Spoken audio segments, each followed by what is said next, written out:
여러분 안녕하십니까? 강시혁 변호사입니다. 여러분 그거 아십니까? 1500조 규모의 미군 군함 수리 이거가 우리한테 넘어온다고 좋아했었는데 이게 일본으로 가버렸습니다. 원래 이제 미국이 항공모함을 갖고 있죠. 항공모함에는 하나의 그 항공모함에 수백 척의 군함들이 따라다닙니다. 그런데 이런 배들이 정기적으로 수리를 하고 점검을 하고 체크를 해줘야 됩니다. 그 돈이 어마어마하다는 겁니다.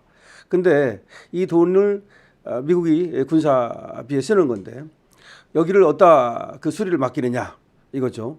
근데 미국에서 이제 그 수리를 다 하기가 어렵기 때문에 조선업이 발달한 나라에 맡긴다는 거죠. 그래서 트럼프가 우리나라의 조선업에 대해서 그렇게 관심이 많았던 거 아닙니까? 원래 트럼프가 우리나라의 반도체, 그다음에 자동차, 그리고 조선업에 대해서 관심이 많은데 이 조선에 대해서 자꾸 얘기를 한 것도 여러분 아실 겁니다. 그 얘기가 왜 그러냐면 미국의 이 군함 때문에 그래요. 그러니까 이 뭐 상선 같은 것도 관심이 있겠지만 그거보다는 이 조선이라고 하는 것은 결국은 국방과 관련되어 있다고 보는 거죠. 그래서 한국의 조선업이 발달해 있기 때문에 기술 수준이 거의 최고죠, 세계. 그래서 이 한국의 조선업에 대해서 관심이 많고 이 수리만 아니라 경우에 따라서는 이제 이 군함의 건조, 제작 이런 것까지도 우리한테 맡길 수 있는 가능성이 있었던 것이죠. 그래서 상당히 그 우리의 수주가 기정사실화돼 있었습니다. 트럼프가 우리 한국에 맡긴다. 왜 그러냐면 한국의 기술 수준이 굉장히 높고 그리고 또 믿을만하다, 신뢰할 만하다 이런 어떤 그 인식이 세계에 퍼져 있었거든요. 특히 우리나라의 그 하나오션이라든가 또 현대중공업이라든가 굉장한 어떤 그 기술력을 갖고 있다고 보여지는 거죠. 그랬는데 이게 다 일본으로 넘어가고 일본은 또 싱가포르로 넘어가고 이렇게 됐는데 왜 그런가 하면 이겁니다. 이 군함이라고 하는 것은 거기에 엄청난 정보가 들어있죠. 군사 기밀이 들어있죠. 그런데 이것을 우리에게 맡겼을 경우에 만약 이거가 우리나라를 통해서 북한이나 또는 중국으로 기술이 넘어갈 경우 이게 걱정되는 거죠. 더군다나 여러분 알다시피 중국 간첩들이 우리나라 들어와 가지고서 뭐 미국 항공모함을 촬영하고 우리 군사 시설을 촬영하고 또 비행장을 촬영하고 그런 거 아시죠? 근데 우리는 그거를 간첩법으로 처벌도 못하는 그런 실정 아닙니까? 민주당이 간첩법 개정을 반대하는 바람에 결국은 이 중국 사람들을 간첩법으로도 처벌하지 못하고 있습니다. 이런 상황을 미국은 다 알고 있는 거죠. 그러니까 걱정되는 게 뭐냐면 우리가 뭐 조선에 대해서 수리하고 그다음에 뭐 그런 기술 그거야 세계 최고지만 한국에 맡겼을 경우에 혹시 최첨단 기술이 한국을 통해서 중국이나 북한에 넘어가는 것이 아닌가 이런 걱정을 하지 않을 수가 없는 거죠. 그러다 보니까 1500조에 이르는 이런 시장을 잃어버렸다. 왜 그러냐면 1500조가 한 번에 그게 뭐 그 수주가 생기는 것은 아니지만 한 번 이게 맡기기 시작하면 이 특성상 계속 그 나라에 맡길 수밖에 없는. 그래서 첫 수주가 중요한데 우리가 이 수주를 저번에 몇 척 했었거든요. 그런데 그 다음부터 끊기게 돼버렸다. 이런 얘기입니다. 물론 앞으로 또 우리가 피나는 노력을 하면 혹시라도 모르겠습니다만은 이게 연속성이 있어야 되기 때문에 이 수주를 한번 놓치면 앞으로 계속해서 수주를 놓칠 가능성이 높다 이런 얘기입니다. 자, 그런데 이러는 상황에서 말이죠. 우리가 정말로 또 그야말로 가슴을 치게 만드는 그런 또 일이 생겼습니다. 싱가포르에서 미국, 일본, 호주, 필리핀 4개국 안보 정상회담이 열렸습니다. 보십시오. 미국, 일본, 호주, 필리핀. 그런데 우리나라가 여기서 제외된 겁니다. 사실은 이번에 이 싱가포르도 또 이 수주를 했거든요. 미국의 군함 수리 이거를. 근데 싱가포르에서 열렸어요. 회의가 싱가포르에서 열리고 여기서 미국, 일본, 호주, 필리핀 4개국 안보 회담이 열린 겁니다. 근데 여기에서 한국이 제외돼 버렸습니다. 미국 트럼프가 이 회담에서 한국을 일부러 빼버렸다는 것이죠. 그리고 미국 조선소가 감당하지 못하는 그런 연간 1500조 규모의 미국 군함 수리 발주 이 건도 다 일본에 넘어갔습니다. 어부지리격으로 한국을 대신해서 일본이 행제를 한 거죠. 그러다 보니까 일본 NHK에서 이거를 연일 축하 보도를 하고 있습니다. 일본 NHK에서 이걸 연일 축하 보도를 하고 있다. 본래 미국 군함 수리 건은 첨단 기술 수준 기술은 우리가 좋거든요. 그다음에 수리 속도가 또 우리 끝내주잖아요.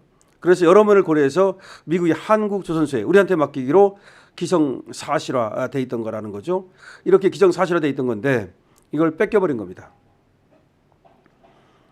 뺏긴 이유를 보면은 친북 친중 정권이 들어선 한국의 정치 상황, 그러니까 이재명 정권이 들어서고 나서 이걸 가만히 보니까 이 첨단 비밀이 이 군함에 들어있는 엄청난 비밀들, 그런 것들이 이 수리를 한국에 맡겼다가 친북 친중 이 정권에 의해서 또 지금 간첩이 활개를 치고 있잖아요. 그래서 이것이 넘어가는 게 아니냐, 북한으로 또 중국으로 또 러시아로, 이런 걱정을 하지 않을 수가 없다는 거죠. 자, 정말 너무 안타까운 일입니다. 우리 경제가 얼마나 어렵습니까? 이 어려운 난국에 왜냐면 가만히 있어도 하늘에서 뚝뚝 떨어지는 이 1,500조 규모의 로또를 우리가 차지할 수 있었는데 이걸 사실상 이 좌파 정권이 들어서면서 잃게 된 겁니다. 그러니까 한국의 반미, 반일 정권, 또 간첩법 등의 개정의 소홀한 점, 그다음에 친중적, 친러적 어떤 그런 행태, 이런 것들 때문에 결국은 우리가 로또를 잃었다는 얘기인데, 그에 반해서 일본은 아까 말씀드린 대로 행제를 한 거죠. 그래서 지금 이거가 일본에서는 지금 보니까 축제 분위기, 일본 NHK에서 연일 축하 보도를 하고 있습니다. 제가 들어가 보니까 실제로 NHK에서 이렇게 보도를 또 하고 있는 것이 드러나고 있습니다. 어쨌든 간에 말이죠. 트럼프가 지금 세계 질서를 재편하고 있지 않습니까? 뭐 트럼프를 좋아하든 싫어하든 어쩔 수 없어요. 트럼프가 또 이란을 때리고 지금 승승장구하고 있지 않습니까? 그러면서 심지어 말이죠. 네타냐후를 갖다가 이스라엘에서 면죄부를 줘라, 이렇게까지 내정 간섭까지 하는 지경에 이르렀습니다. 그만큼 트럼프의 어떤 기세가 하늘을 찌르고 있는 거죠. 러시아하고 중국도 트럼프의 눈치만 보고 있습니다. 사실상 말이죠. 이란은 중국하고 동맹국이나 마찬가지예요. 그러면 미국이 이렇게 이란을 때리면 중국이 뭔가 나서가지고 이란을 도와줘야 되는데 중국이 꿀먹은 벙어리처럼 가만히 있습니다. 전번에 또 중국에 대해서 이란은 편들어주고 막 그랬거든요. 그런데도 지금 중국은 이란 편을 들지 못하고 있습니다. 러시아도 자기 코가 속자입니다. 우크라이나 전쟁이 지금 어떻게든지 끝내야 되는데 자기들도 지금 여기 수렁에 빠졌거든요. 근데 우크라이나 전쟁을 끝내기 위해서는 트럼프의 도움이 필수적입니다. 근데 트럼프한테 잘못 보였다가는 안 되니까 이 이란에 대해서는 러시아도 손 떼고 있습니다. 아무도 도와주지 않아요. 그러니까 이란이 고립무원이 됐죠. 그래서 항복한 겁니다. 사실상 말이죠. 사실상 항복으로 봐야 되는데 만약에 중국이라든지 러시아에서 편들어주고 그리고 또 도와주겠다고 그랬으면 항복 안 했을 겁니다. 그런데 어쩔 수 없이 이란이 사실상 항복한 거죠. 그럼에도 불구하고 항복 안 한 것처럼 그렇게 겉으로 꾸며준 겁니다. 그 꾸며준 것도 바로 트럼프가 쇼를 해준 겁니다. 호메이니의 지금 호메니가 아니라 하메네이의 지금 체면을 살려준 거죠. 하메네이 체면을 트럼프가 살려준 겁니다. 자, 그래서 말이죠. 지금 세계 질서는 트럼프에 의해서 완전히 재편되고 있다라고 볼 수 있는데 트럼프가 만드는 이 세계 질서 속에 우리가 들어가야 됩니다. 하나의 트럼프 편으로 들어가야 됩니다. 그런데 지금 보다시피 싱가포르에서 말이죠. 미국, 일본, 호주, 필리핀 이렇게 안보 회의를 하면서도 우리 한국을 제외시켰습니다. 그리고 그 여파가 지금 1,500조 규모 전체에 이르는 그런 어떤 미국의 군함 수리 이런 사업에 우리가 제외되어 버렸습니다. 참 안타깝습니다. 원래 우리 조선업이 지금 중국에 쫓기고 있거든요. 그전에는 기술 때문에 우리가 앞서가졌는데 중국이 지금 우리 기술을 훔쳐갔는지 어떻게 되는지 거의 다 따라왔다는 겁니다. 그다음에 또 하나 신경 쓰이는 것이 원래 일본이 옛날에 조선업이 발달했다가 그다음에 우리로 넘어왔다가 이렇게 된 거 아닙니까? 그런데 일본이 다시 1, 2의 조선사가 합병을 발표했습니다. 1, 2의 조선사가 합병을 발표하면서 다시 조선업에다가 이 조선업에 박차를 가기 시작했어요. 아마 그것 때문에도 이번에 또 미국의 군함을 또 이걸 수주했는지도 모릅니다. 이게 겹쳤겠죠. 그래서 일본의 지금 조선업이 또 부흥을 시작했어요. 거기다가 중국이 다 따라왔습니다. 그럼 우리는 이제 샌드위치 신세가 되어버렸죠. 그러면 우리 조선업이 지금 이걸로 크게 우리가 그래도 돈을 벌고 한국 경제를 떠받쳐 왔는데 조선업도 상당히 걱정입니다. 뭐 반도체 걱정이라는 건 여러분 다 아실 거고 다 미국 공장으로 옮기라는 거 아닙니까? 자동차도 마찬가지고 그런데 조선업까지도 또 지금 상당히 위기가 되고 있는데요.